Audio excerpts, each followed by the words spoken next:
Welcome everyone. Today we have our another new episode. We will discuss about the number one thing that the metaverse need. We have our world famous speaker, Mr. Eric, Mr. Brian, Professor Ching, and Mr. Jason. First, I would like to give chance, Mr. Eric. Well, of course, that is my favorite question, and it's a big one. First of all, the internet, the metaverse doesn't need more technology. We've got it. It's going to keep developing. It's a good thing. We're going to come up with good things that are going to make this wonderful. But that's not the number one thing it needs, because we have technology left and right. And so that's good. The other thing that we need, of course, is education, because people don't understand the metaverse at all. In fact, no one can even agree completely on what the metaverse is. So education is certainly something that somebody needs. I think probably the number one thing is getting people involved in things that they can do that are simple and that effective. So Lisa Chandler here is on some time, and she basically focuses on community experience design. And I think that's probably the number one thing, is we need these experience for people using frequent flyers, or people who want to play games, or people who want to do something better.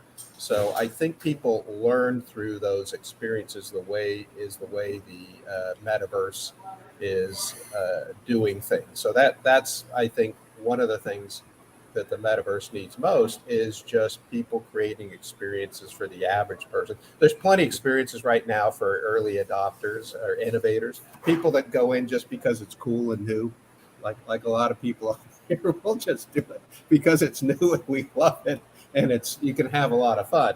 But that's not most of the world. That's a very small portion of the world will go do things just because they're cool and new. The next level of people, of course, is the people that will use this to get an advantage. I will take a risk if I see this getting ahead of giving me something I couldn't get. So there's some people that are moderate risk takers. Most people are very low risk takers.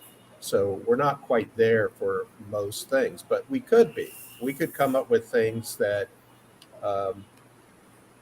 people could do with low risk right now. And that basically means we need to come up with something they could do and design experiences to do that. And I think probably the other thing, so I'm kind of giving my top three. One is, the experience design. The other one is finding things that returns people could do that are very simple. But I think probably the biggest problem right now is trust and respect, and the fact that you can't trust what people say. I mean, I can post anything about the World Talent Economy Forum. I can claim it's from some world-renowned paper that nobody's ever heard of. I can make a website on it. I can put it out. I can post it in the social layer all over the place. It can even go viral and not have 1 ounce of truth in it. And I think when we talk about these decentralized organizations, which what the metaverse is king at, part of that is how do you get information rolling between people and people. And it's not that we can't have different opinions. I think that's good in the metaverse. I think when we have different facts, that's when we have a problem, is when we have different facts. I think opinions are great, but the fact that we have different facts is probably the biggest problem making the metaverse go. So that idea of trust, that I can be sure that you are who you, especially with things like deep fakes right now, I think the way to establish trust is probably the number one thing. I think after that is probably people learning how to do community experience design. And third is finding some real low-hanging fruit that people can get a hold of that don't have a lot of risk, that they're willing to go. Now, are there other things that are really going to drive this that are risky and cool? Sure, but that's what I think are the top three the metaverse needs. Thank you, Mr. Brian. What you want to share with our audience regarding metaverse? One thing, many of our audience actually from emerging economy, yes, emerging economy, they are utilizing metaverse, digital marketings, many unique things. Uh, so how it will be more effective for uplifting economy? Um, in many ways it will be, and in many ways it won't be. I think one thing that people forget is that this is just a technology. It's not a new evolution in humanity. Greed will still run the show. What it does give it an opportunity to do, and people also thought the internet would give an opportunity to do this, of have an open, globalized forum of information where the best ideas can come to the surface and we can push ourselves forward as humanity. Well, and instead we see misinformation and cyber warfare. Same thing's going to happen with Web3. It's all it is a new layer of technology, and it's a decentralized layer of technology. And the reason that all of this hype is coming about is because it could evolve or shake up or disrupt economies, but it's the first time we've had a presence of digital currency. People have been trying to create digital currencies for years. This is the time that we actually have the technology to back it up. Now, because of that, a lot of um, economies actually, there's, from my observation, a direct correlation with how far the better your rank in the world economy, the less likely you are to accept a digital currency until the end game. The further you're ranked down, and the closer you are to a failed state, such as a Venezuela, Zimbabwe, other nations which are facing hyperinflation and things like that, the more attractive and the more people are going to use the digital currencies with or without the government. So the governments might as well try to get a hold of it. Now, there's a lot of experiments that are being done. There's a lot of failures out there. We're still very much in the experimenting stage. That's why most people aren't jumping into the deep end of this, because we don't know what works and what doesn't yet. And we were talking about, billionaires coming in to do economic development actions, and staying there for many years. The smartest economists in the world don't know all the things that are going to happen. The economy is like the weather. We can make some predictions, and we see hurricanes, but we don't know where it's going to hit. So I see this as a new phase of technology, an opportunity where there's going to be some winners and some losers, but I don't see a global shift in power happening. That will still come down to control of resources, as it always has and it always will. The only resource that's changing now is information and how money is transacted internationally.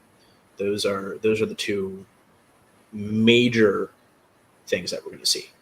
I don't think it has anything to do with virtual reality or augmented reality or how we're interacting with art or how big your community is or what algorithm or bonding curve you have on your economy. It's not about any of that. It's about resource control, and I will stick to that ship till the day I die.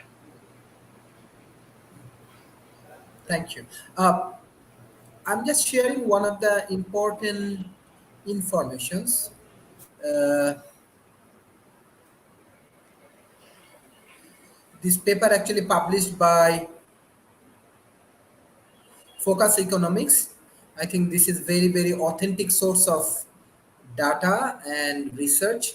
If you see the top five fastest growing economy in the world from 2019 to 2023, number one, India with GDP 7.2, then Bangladesh, GDP 6.9, then Rwanda, this is 6.7, Vietnam, this is 6.7, and Cambodia, 6.6. So that's why World Talent Economy Forum always want to focus on the emerging economy. Definitely, I want to give special thanks to our speakers, those who continuously support World Talent Economy Forum. Definitely, developed nations has a lot of resources, especially G20 has. So if we can utilize these resources properly, I believe we can develop proper ecosystem, and it will help to develop the techno-progressive society, which is important for metaverse and this kind of project. Professor Chin, what you want to share?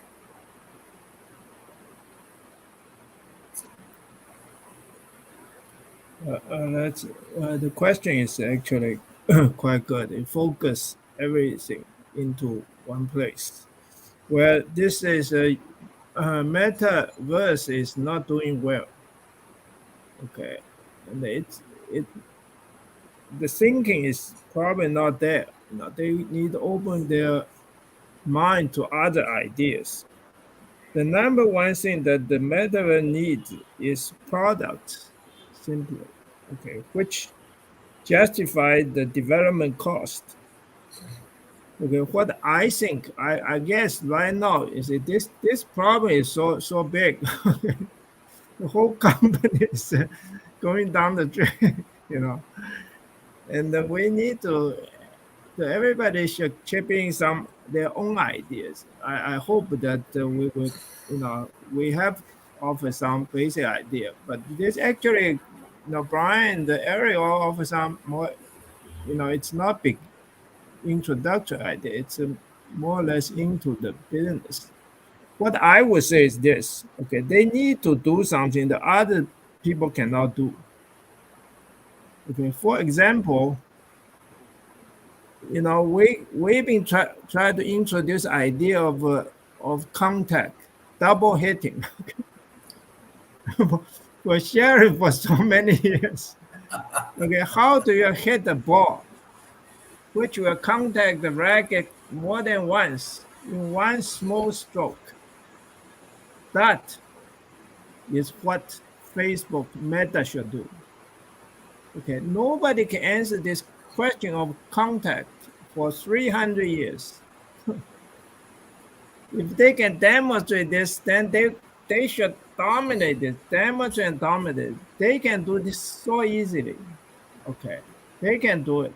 Okay, because you just let people let augmented reality and somebody who just go in the reality, virtual reality, and participate and hit the ball. Just if they can make it like real situation, it's just always hit just once, never twice. Okay, but they know the technique, then it will go into twice. Okay, that's just one example. I would contact Facebook and introduce this idea. Tell them the company should focus this. They will get some kind of historical solution demonstrated with their new system. Okay, another system is obviously, this, today in the money-oriented society, the smartest people are the billionaires. Okay, whoever can make more money shows that they're more intelligent. Okay, and this billion then can see things clearly. Okay, they are very smart. They can see things clearly, and some of them want to leave our Earth. Mark Zuckerberg wants to go into virtual reality. He doesn't like the reality. Okay, and Elon Musk want to go to Mars. Another way, if you want to leave us, you need something like Metaverse. Okay, they can dominate this field. Okay, and also in medicine, some things are a little bit hard for people to really. For example, you try to see the DNA, how they transcribe, okay, how they produce protein. The process is 1,000 times than human movement. Okay, things are so fast, to interact, to slow it down and to try to really see this thing, If Facebook can get some people to do a good job in dominate this demonstration of how the human body works and how the medical profession, the surgeon can go in and do things. All this product, this very unique product, something are historically significant. And if they go in that direction, another application, is this is what marketing they need. First, they need that first. Okay, the number one thing, or that's the number one thing. The number two thing is this. Okay, it could be the number one thing too. You see, they need to get the critical mass of participants, like Eric said. Okay, critical mass of participants. Okay, they must start with programmers. Unfortunately, programming is dominated by Microsoft. Okay, so they have a have time to compete against Microsoft. The second thing is after you have enough programmer, they put in $150 million. Probably pay for the most programmer to do some programming. Then they need, after they have enough program, they need creators or developers. In the old way, it's called developer. Now they say creators. Okay, Apple computer dominate that field. Okay, they cannot compete against Apple. Apps programmer developers, app developers. There's Apple. If they want to do that, they are the world best. Then finally, after they have enough programmer, creator, and developers, they need customers. Okay. The reason Facebook is going into this possibly because they dominate the customers. They have more customers than anybody else. All the company. No company can surpass the membership they have. Okay, so also the advanced country memberships. Some of the less advanced membership cannot spend the money, so the customer is not as valuable as their customer. So all these things make this question. People, if we have what I'm saying is, if we have opportunity to speak about metaverse, we really should make some original contribution to help the company to get going, not to waste time. No, there's no. You're right. Brian, Eric both said there's no need to explain all this technology. Things is not at that stage. We need to go advanced into innovation, introduce new things for them to. But and finally, I need to make one comment, okay? Because I'm the founder of Polscience. I believe that society should develop completely automated software before writing any more software. Okay, I'm really against using the partially automated software to write programs because they lead to complexity crisis. Okay, who's going to maintain those programs in the future? Okay, this is a prohibitive, costly prohibitive problem. So we need to go into complete automated software. Once we go into complete software, then everybody in the world, they don't need to speak English. They can program, computer will communicate with them in human language, okay, human native language. And the program can be auto-updated, so there's no updating cost. Okay, when they do that, instead only 1% of the people do programming, now we can have 90% of all the people to do programming. Okay, so Facebook has this idea too. So he thinks, once you have metaverse, you can get everybody participate. Not so. Okay, you need to do the programming first. Get the software right, the software foundation right. Get everybody come in and contribute in programming. Then they go one step up, they go to Metaverse and they start to help Facebook do programming. So basically, that's what I also, this idea, people should realize Mark Zuckerberg really like to be in this augmented reality himself. So he's very much committed. That is good, okay.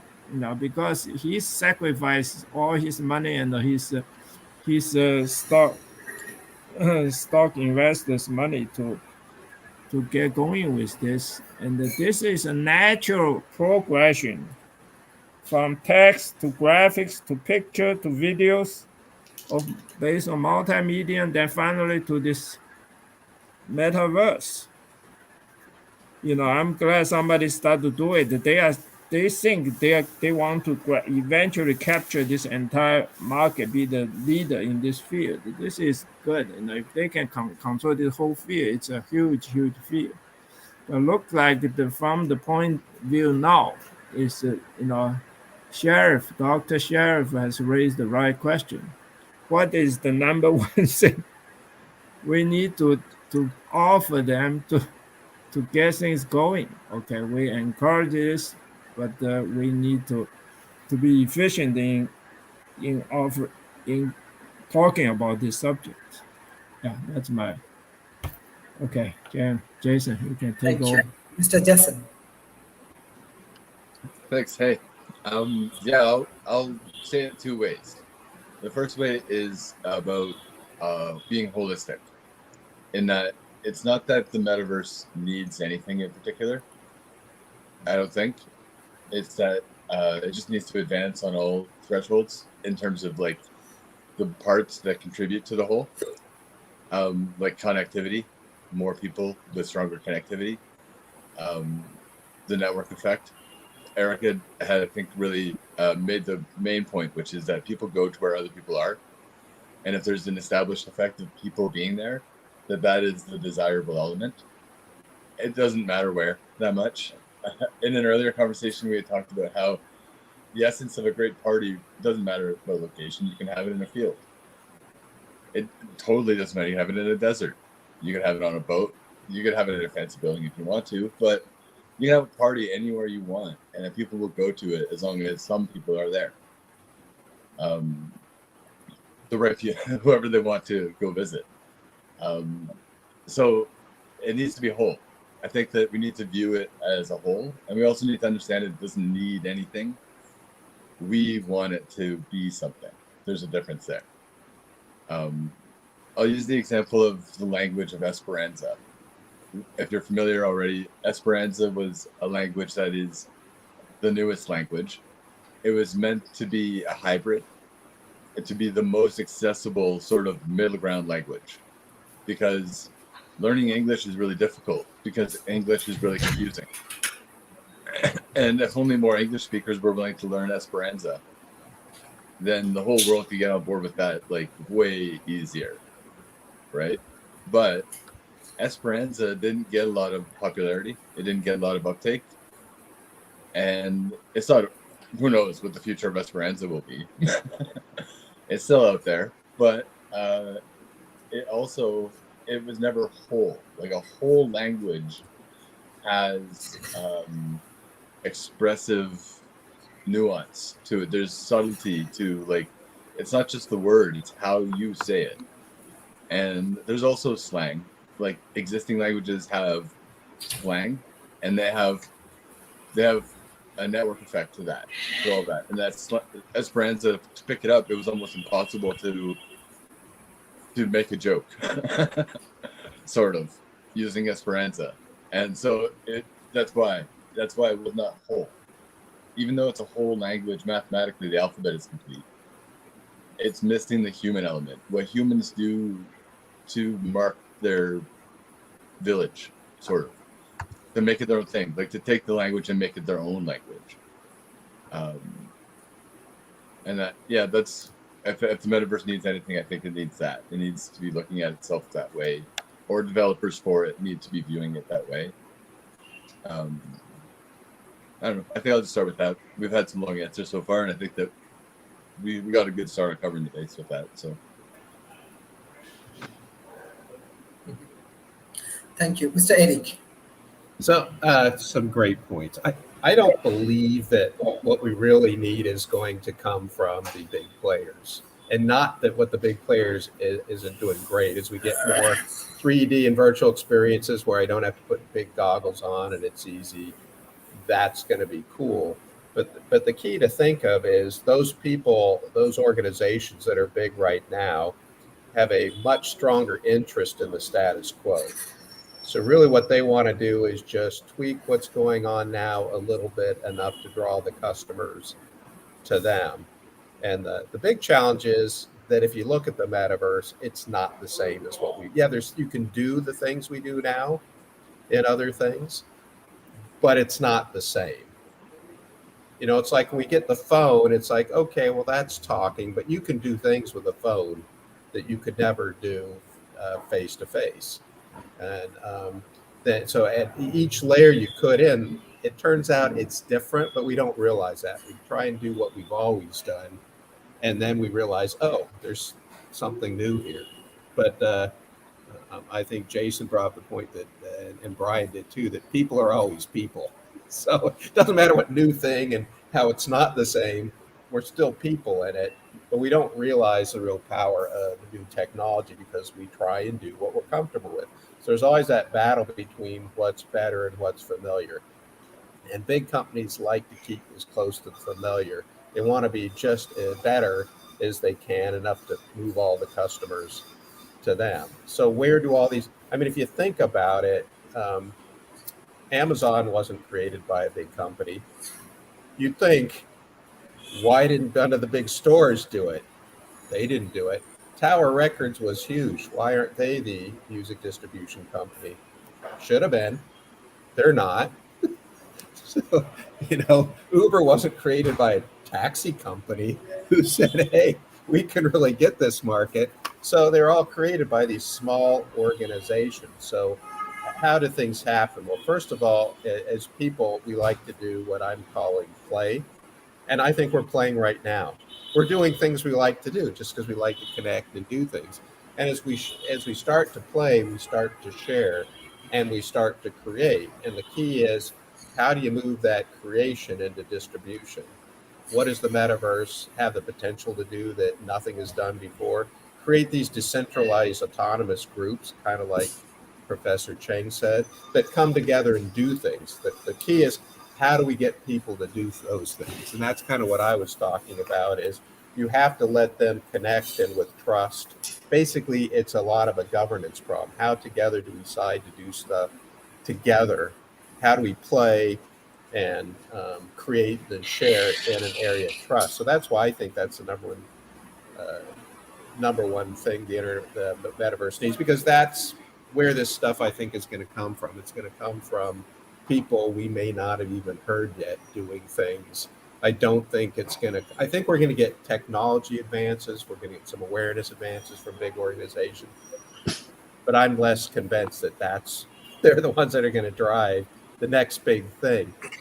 So what are we doing if this isn't the same? We'll take the lesson from Alibaba and Taobao, who have these Taobao villages. The idea wasn't we're going to take your business and put it online. Is we're going to create businesses that are online, live online. That's where they are. That was kind of a radical concept, that small villages came together in very low development that do that. That is actually part of where a metaversal kind of idea, but we could do a lot more than that. So I think there was that point that Brian and Professor Ching said is, we can create new things, but you have to create an experience for people to believe in it, want to do that, to trust it. And then I think the marketing will start, and I have a lot of background. I have decades of marketing. I think people will figure that out. So I don't even think it really needs marketing. I think if we get people together, they'll start marketing. It's like, a lot of Instagram things came because people did it. So I take the point that everybody made here, Brian, that people are people. But I think in terms of coding, low code and no code, it's really a lot about algorithms these days. And so the key is, can you find and integrate those algorithms, which is one of the things the metaverse is good at. So I can find Jason's algorithm, combine it with Brian's, then add something, delete something, modify something, put those together, run those in other environments. So I think Mr. Ching's point of coding is, I think, important, but I think that may happen in terms of what they're teaching right now in universities, which is how do you find, integrate, and modify code and do new things with it. Thank you, Mr. Brian. So I heard a lot of different really cool things, but I want to talk specifically about the original question and what is the future of the metaverse. But let's reverse it. What's the past of the metaverse? Why is the metaverse coming up? And why is it such a big deal for technocrats like ourselves to be talking about? Well, I'd like to pose a question first. In order to market to a market, you must have a market. Who is Metaverse's market? They have had vast failures of user adoption. Even though the Oculus was the highest selling thing last Christmas, I even got one. No one stays on it for more than 30 days, and those are the hardcore ones. I think Zuckerberg and 3 other people that he pays might have been in there for longer. So my question is, who is the Metaverse for? Who asked for it? What use is it bringing that we're not already creating through Zoom and through other things? Sure, there's creative and CAD and things like that, but right now, processes and businesses aren't built around it. So maybe in 15 years, we're going to have some uses of VR, and maybe it'll be an escape, and we'll see Ready Player One type things where everybody and their grandma has a headset. But right now, there's no advertisers in it because there's no one in it. And if there's no one in it, that means there's no market in it. And if there's no market, that means that there's no value that's being solved, theoretically. So I would like to propose the question to anyone here. Who's the Metaverse for? No one asked for it. I know who blockchain's for. Well, but at that point, I would say that nobody asks for any of the new stuff. No. Necessity is the mother invention. Well, they ask for solutions to problems, but they don't ask for the solutions. In marketing, in other words, if Tom Edison was quoted, and I don't think there's any evidence he said this, but he said if I'd asked my customers what they wanted, they would have said a faster horse. Well, that may be true, but what people would have said was, I'm tired of when I get places, it takes too long to get there. I can make more money if I get more places. I hate that when I get there, I have this thing that has to be watched and fed. I hate the waste these things make. I hate that I'm out in the elements. So people are pretty good at saying, here's what my problem, here's my pain points. But I don't think they ask for, I remember in a company that I worked for, I tried to convince, we were working on things with LiDAR, which is pretty new. And you could do things with it nobody had ever seen before. And I told one of my friends, you need to get with our developers and learn this stuff now. And his boss's response said, you can't go because nobody is asking for it. About 6 months later, he suddenly had to go to emergency thing because he had to create a workshop for it. Nobody asked for it. Nobody's asking for LiDAR. People do ask for LiDAR all the time because they ask for 3D rendering. They ask for being able to digitize things. LiDAR does solve a solution. It does because it solved problems of measurement and problem accurate. Yes. My point is nobody was coming on and saying, I demand LiDAR. But they were demanding the solutions that LiDAR had. I'm not seeing where the solutions in the metaverse are going to pop out and where people are this problem is so in me and I'm going to lose my job unless I figure it out. Wait, virtual meetings are it. I just haven't, I love blockchain makes so much sense as a technology to me because you can see the economic implications of where it's going to solve economic things like international transactions, like helping developing communities create their own currency. These are things that you can actuate, measure, get value out of it. There are some ideas I'm seeing in metaverse and 3D spaces. What I'm not seeing is where people are actually coming up with solutions. They're saying there's so much potential here, but I haven't seen anybody say this is the thing where industry is going to change because we haven't been able to do it before with a 3D rendering. And that's why I'm not focusing on the 3D. I'm focusing on the community and the connections because everybody always wants that. They're always complaining how hard it is to but how's that different than Web 2? What's that? How's that different than Web 2? I mean, Facebook and every GitHub. Then we don't really need a telephone because we could do all those things that you need to do by letter. So how is a phone different than a letter? We can do that. Well, how about personal meetings? We can do personal meetings and we can send people text messages. So we don't really need any technology, really. We don't need it. We didn't need Zoom before COVID. We didn't use it. Yeah, please, Jason. And we're all sort of taking turns, but now we've sort of got it back and forth. But you stumbled onto the answer I was going to give.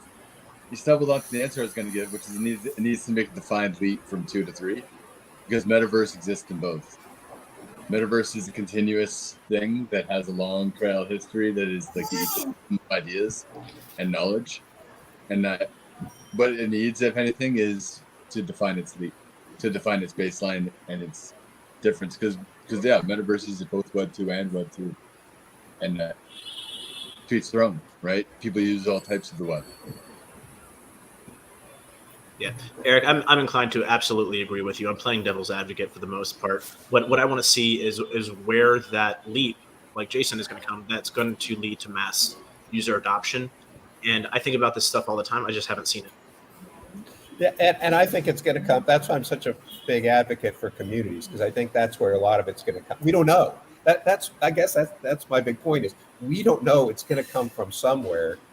We made the point that Facebook is moving in directions, and some things would come to that. I'm saying the biggest things are going to come from people that are taking action and doing things on. And the metaverse offers some different kind of action that we haven't seen before, especially in terms of the decentralized and the potential to add governance in there to increase trust. Now, fighting that is going to be deep fakes and the ability to do bots and take that trust down. So that's what you brought up, Brian, is there's always this 2 points that fight each other that, oh, here's this new thing. How do we exploit that? And it happens with any technology or change. It's, oh, here's a new thing. Good. How do I exploit that?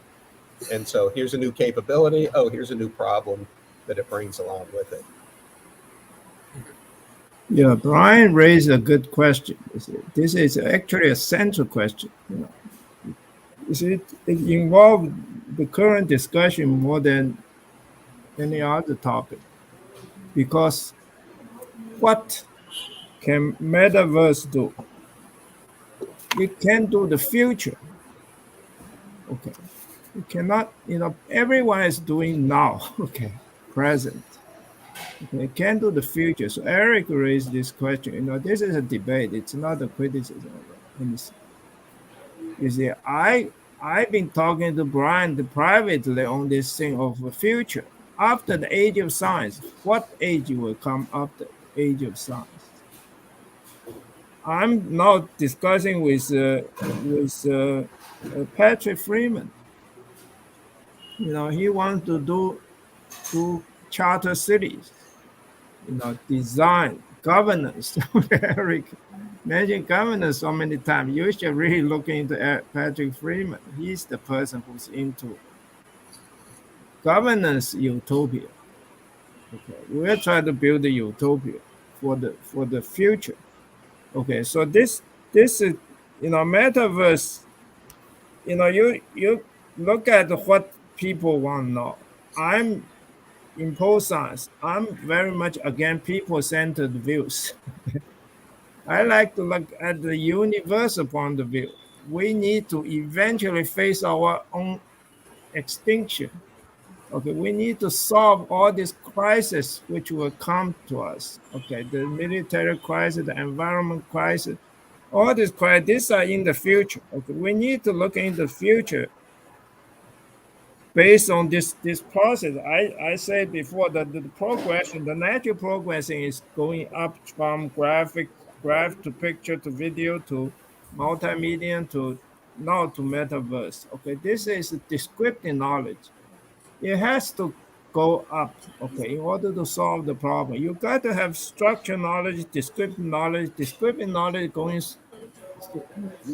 rising from this natural progression. Okay, so metaverse is waiting for the descriptive knowledge to come to them. Maybe it's too early. Okay, so we need to help Facebook to give them some new ideas. So the key question now is future, and I'm talking to Patrick about freedom. Okay,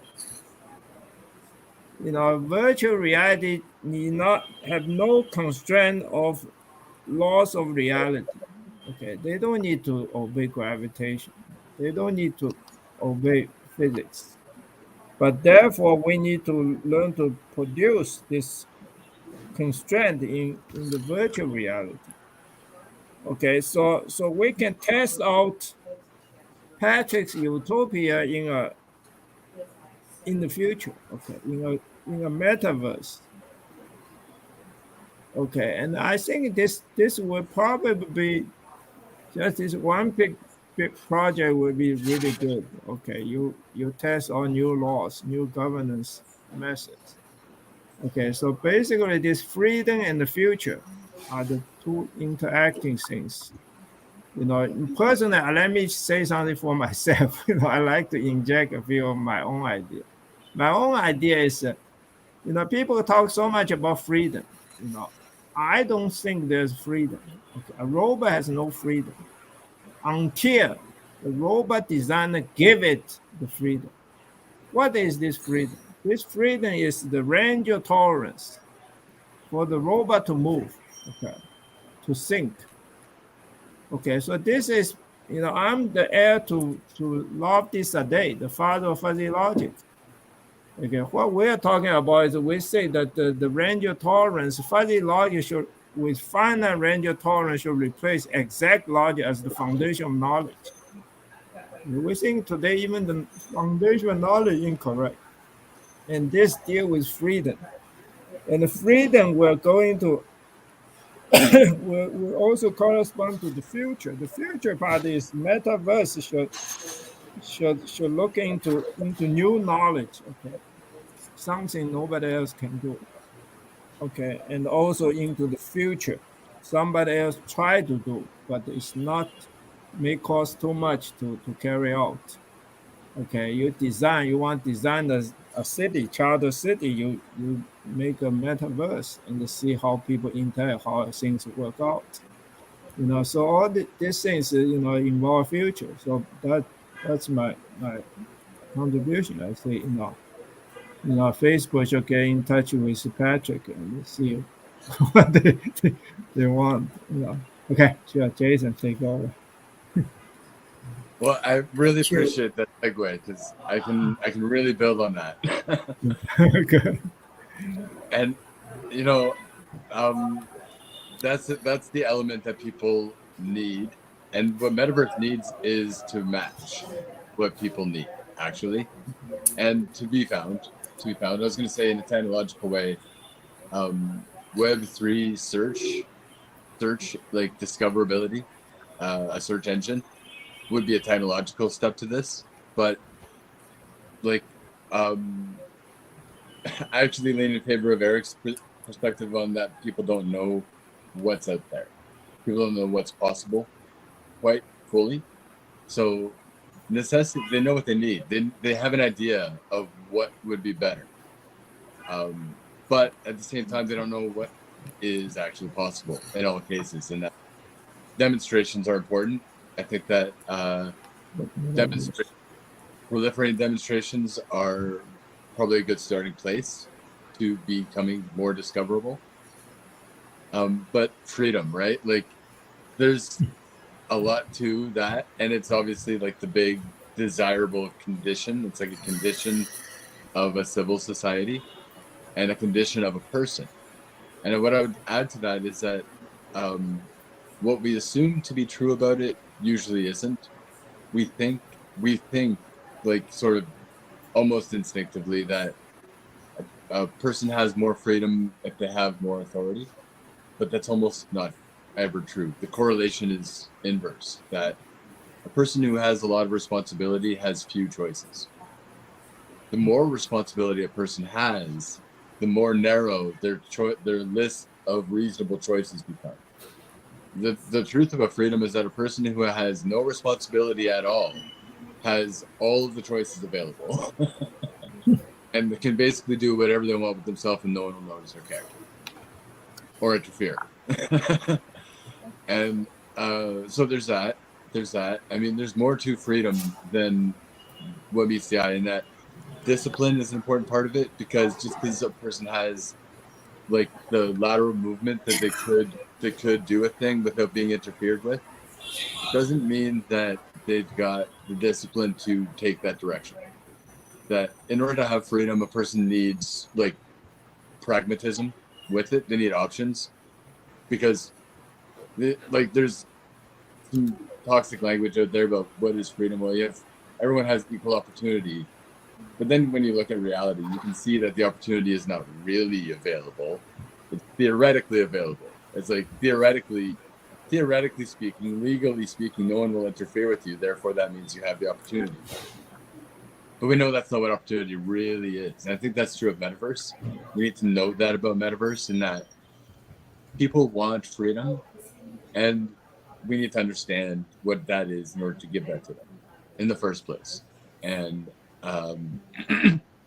we need to understand what that means for them on the increment, because there are all kinds of contributing causes and forces that enable or disable a person to live up to what they believe to be freedom, what they believe it to be. Freedom to fly like a bird. Sure. They don't let Zuckerberg should make himself fly around the sky. You want to build legs, okay? Should get some wings. Yeah, you can ask two people the same question, like, do you enjoy freedom in your life?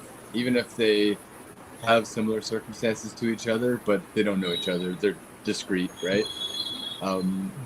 One person might say yes and the other might say no, because it's a subjective answer to some extent. And there's not like an indicator in nature to say like, oh, the freedom thermometer out there said 20 degrees freedom, so that means that's it's each their own, right? Like, and hey, look, it's a great ideal and everything like that, but when the rubber meets the road, if everybody just did whatever they wanted all the time with no consequences, that's an unthinkable condition. Completely unthinkable condition. I mean, people get this idea backwards and they think that their freedom is their right to make rules. I mean, figure that out. So, but it's still the desirable thing, right? And it's the virtuous cycle of gatherings. It's part of the virtuous cycle of gatherings. There's one rule at every party. They say it's not a real party until someone breaks a rule. And that's kind of what slang is, and that's kind of what a joke is too. And that's what keeps people coming back to their communities, the enjoyment of each other's company, mostly. So I think putting that at the foremost and allowing that to run its course and allowing a metaverse space to find itself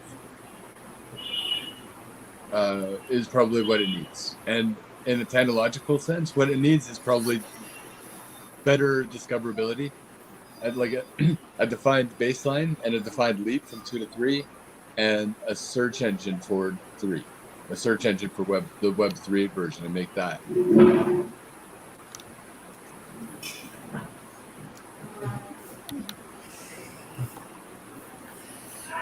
Thank you. Mr. Eric, what's your concluding remarks for today's session?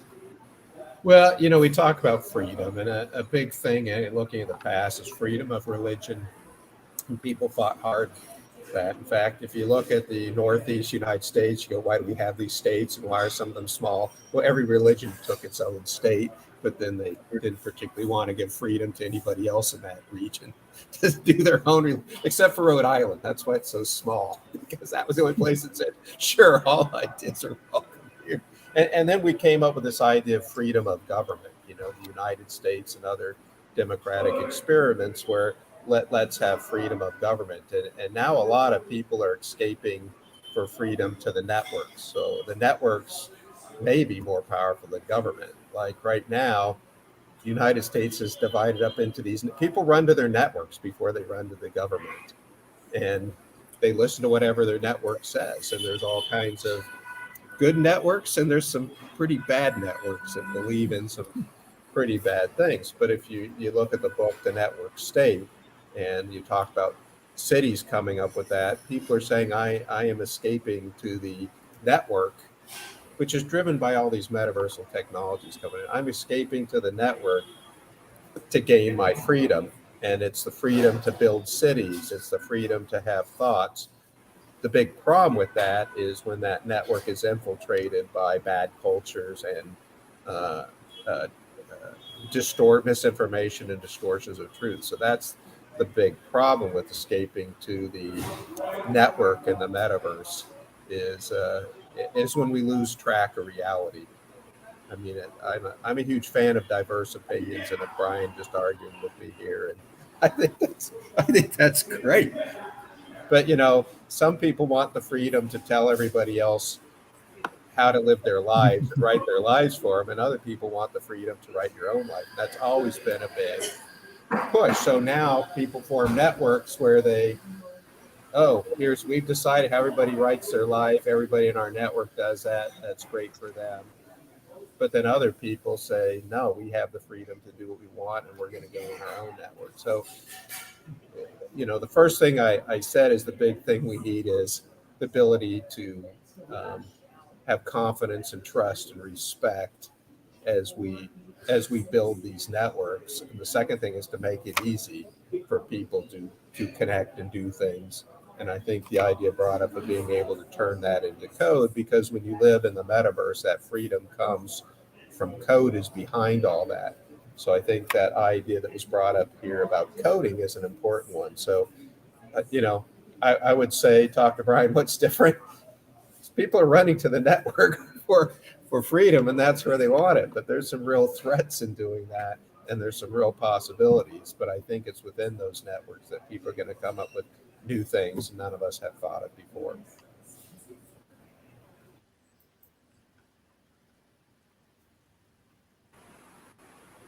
Mr. Brand, what's your concluding remarks for today's session? Mr. Brand? Well, I like what Eric said. It will be. Can you hear me? Can you hear me? Okay. Can you repeat the question? What's your concluding remarks for today's session? Oh boy. Well, people like ourselves are on the avant-garde of technology. There's always a small population of us, and I think we're all trying to understand the crossroads of doing what we love and what we understand and where we see the future going, and trying to turn that into an income stream for ourselves. Whether it's through education or working with others, we devote so much time and energy into things like the metaverse. We might as well make careers out of it. At least that's how I approach it. If I was sitting on $1 billion and I didn't have to do anything, but as Jason said, when you're sitting on $1 billion, you're pretty much in golden handcuffs. I would still be studying tokenomics. I would still be interested in how humans and economies develop. I would still be studying it all the time.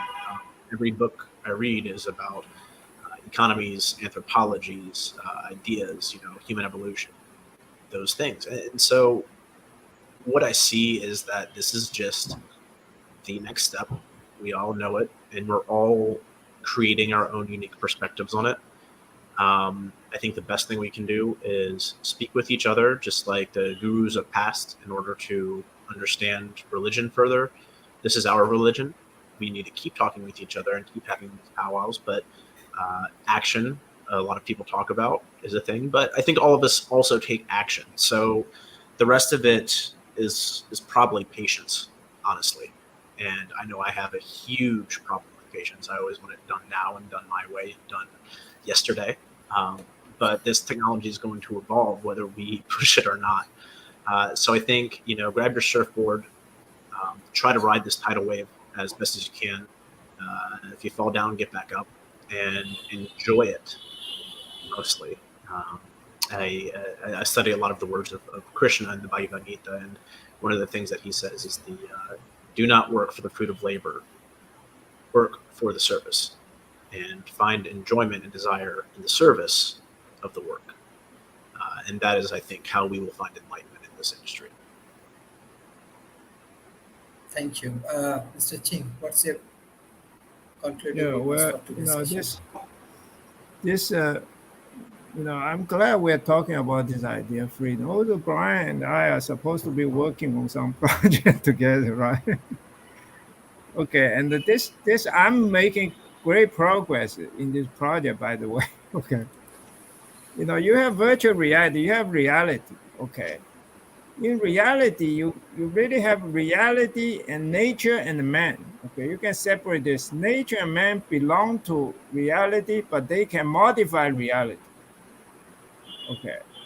Virtual reality eventually can do the same. Okay, should do the same. And like Eric said, we can input codes as constraints. Okay, so this laws of nature, in my opinion, with my, you see, this whole thing goes back to all this divine law of Saint Augustine, Thomas Augustine, and also Milton Friedman, Karl Marx. Okay, Milton Friedman is the grandfather of Patrick. And Milton Friedman said that man should not make laws. Okay, he think should only be free market regulated by the invisible hand. And Brian and I are working on this project, try to make the invisible hand visible, so we can make this range of possibilities narrower than the range of tolerance, so there will never be market crash. Okay, so what I'm saying is this: Milton Friedman won the invisible hand. We think we can surpass invisible hand with our solution value. In other words, this is one area man can surpass nature. All the laws, everything we see outside what man made are made by nature. Okay, including man, we are created somehow by nature. Okay, and also the aliens, regarding what they are, we don't know whether they exist. They also can belong to part of nature. So this progression of going from a reality and the virtual reality, you will start to see the truth about freedom. There is no freedom until you give it to people. For example, free will. There's no free will until we program into virtual reality. Okay, this metaverse will prove this point. There's no freedom. Okay. Everything is regulated by laws of nature. For example, whatever you eat today, you should do a calculation to see if it's beneficial. But it doesn't matter if you make some mistake. Why it doesn't matter? Because of fuzzy logic. Fuzzy logic provides the range of tolerance. You build a robot which has no range of tolerance, which is exact.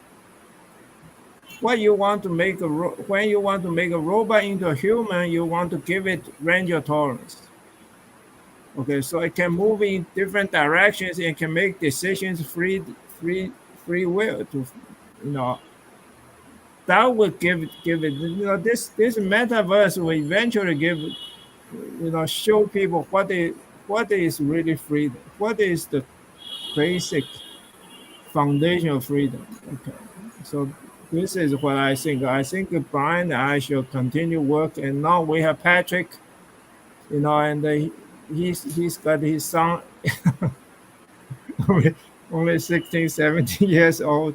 We have him start a business evaluation. We're going to make lots of money. Right. Okay. Thank you. Mr. Jason. Thank you. I almost wish I got to this point at the last round, but the two reasons people move and two reasons people go to a place: one is because they want to go there, and two is because they want to get away from where they are. And there's also sort of two reasons people go to the city from the country. One is to be found, and the other is to be hidden in the mass. And that I think people will use the metaverse like that, and that what the metaverse needs is more of a virtuous cycle than a vicious cycle in the competition for the attention against reality. What I mean by that is that if reality is bad and people are going to the metaverse to escape it, then the metaverse will become a very unhealthy place, because people will take those same attitudes, psychologies of despair, and because the same mind is moving from one sphere to the other, and that reality must be solved first. And that if reality is good and people are desiring to go to the metaverse for cherry on top of it, for a good reason that they want to go to it, that it's another, like, it's a benefit but not a necessity or escape, then the metaverse can be a place of, well, okay, so check out John Perry Barlow.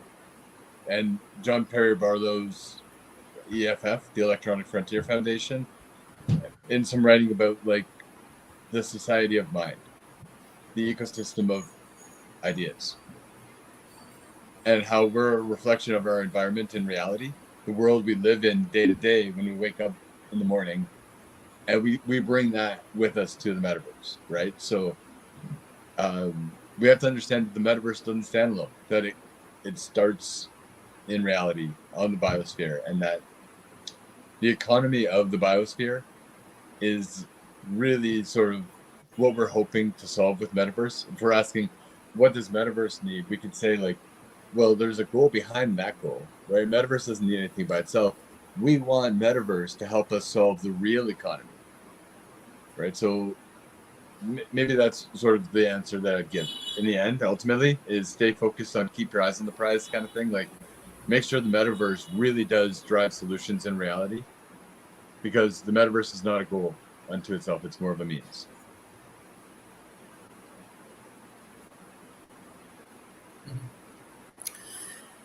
Thank you. Thank you. This is very good discussion for World Talent Economy Forum. I want to give thanks Mr. Eric, Mr. Brian, Professor Ching, and Mr. Jason for your continuous support for World Talent Economy Forum. One thing I just want to share with you, because World Talent Economy Forum, we are taking many practical action, developing many important actions in emerging economy. First thing first, this kind of dialogue, personally, I believe when it's meaningful, when it changes human life. That's why we build up institutions. We are working with government agencies. We are working with corporations. We are innovating technology. In emerging economy, one thing I just want to share with my friend from North America. I always welcome my friends when I was in Oxford University and Cambridge University. Visit Bangladesh, work for Grameen Bank, or work for developing nations corporations. It gives different perception, different experience. Many of my friends from these universities, they visit and now they are successful entrepreneurs or executive for corporations. Why I'm sharing these things? Let's say we are discussing about metaverse.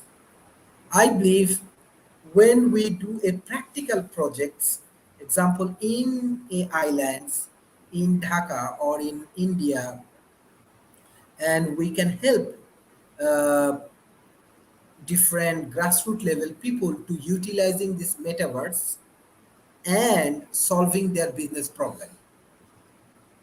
This is the real thing and real scenario. We are doing this kind of projects inside Bangladesh. It has demand. Second things, I'm working with Harvard Business School for developing case study with Professor Clarin. So always I say to her that when we see different case study from developed nations, this is good. Side by side, different developing nations has story, different story. So for getting knowledge, for learning, for everything, we visit Harvard, we visit MIT, we visit Stanford, Oxford, Cambridge, or many university. In the same way, the developed nations people has to visit the developing nation. They have to integrate it with the local ecosystem.